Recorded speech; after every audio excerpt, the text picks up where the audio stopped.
Yesterday was day 2 of the Democratic National Convention, and we're going to tell you why Joe Biden had a party in a children's library, why this man is holding a plate of calamari, and why Kamala Harris isn't really black. So let's do this, people. Welcome to the Daily Social Distancing Show. From Trevor's couch in New York City to your couch somewhere in the world, the Daily Social Distancing Show presents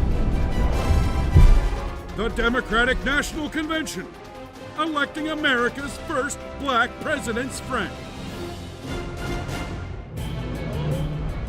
Last night was the halfway point of the all-virtual Democratic National Convention, and the night began with the convention's keynote address. Now, traditionally, the keynote is given by one speaker who goes on to either become president or the grandpa you hide from company. But this year, the keynote was delivered by 17 people, which actually gave exposure to a broader range of the party's rising stars, whilst also capitalizing on everyone's deep fondness for getting trapped on an endless FaceTime call. And it wasn't just the keynote that was switched up for this new online format. The traditional roll call also saw a major change, and in my opinion, it was for the better. Because normally, when each state announces which candidate will be receiving their delegates, it's just a bunch of people shouting in an arena while wearing the world's dumbest hats.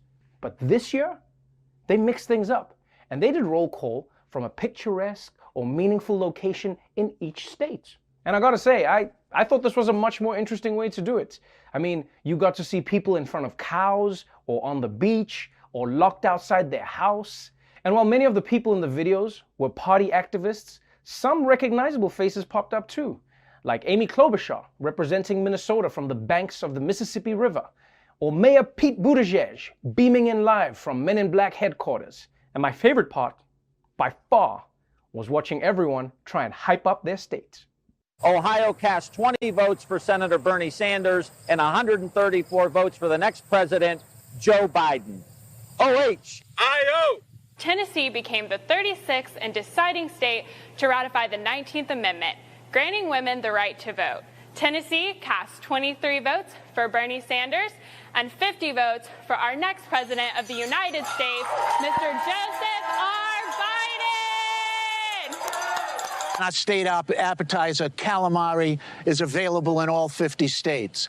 The calamari comeback state of Rhode Island casts 1 vote for Bernie Sanders and 34 votes for the next president, Joe Biden.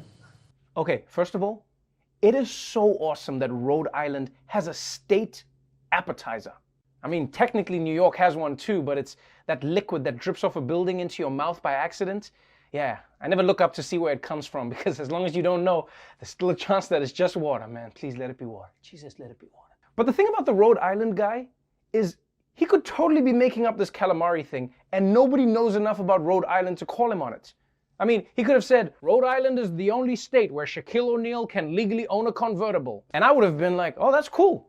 I didn't know that. But in general, I loved everything about this roll call. It was like state Tinder. Although it also proves America has no business being one country. I mean, you've got Tennessee proudly mentioning their role in women's suffrage, and then Rhode Island being like, we have bomb-ass appetizers. Now, the whole night wasn't just a fascinating tour of American seafood.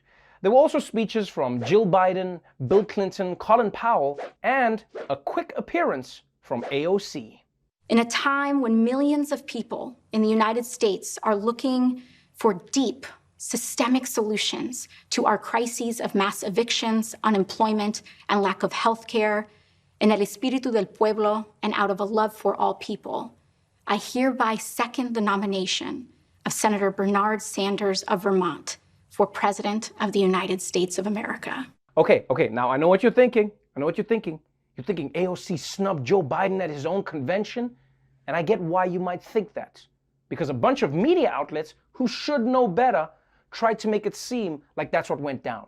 But the truth is that this was exactly what was supposed to happen.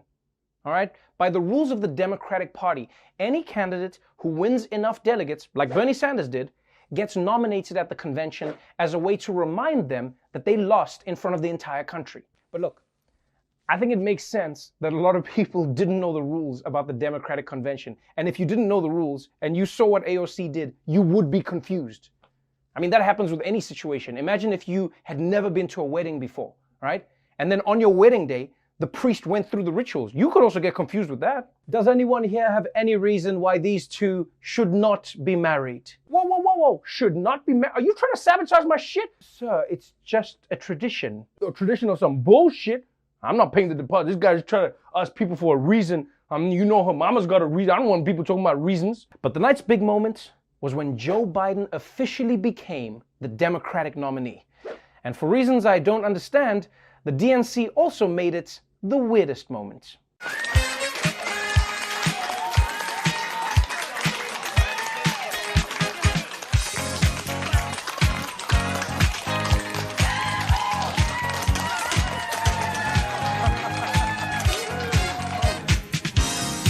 Well, thank you very, very much. From the bottom of my heart, thank you all.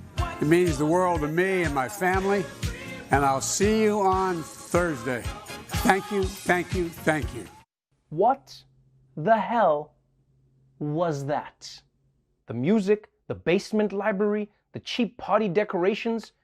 I thought the Democrats had millions of dollars for this. Why did it feel like the grand opening of a used Kia dealership? Like, did they blow all their money on the calamari? And by the way, I don't know whose idea this was, but you can't be jumping out from behind Joe Biden like that. The man is 77 years old. You're trying to send him to the White House, not the hospital. I mean, I get that they had to adapt because of Corona, but there must be a middle ground between packed arena and basement school library. A school library isn't where you accept a presidential nomination. It's where you go to have lunch when you don't have any friends.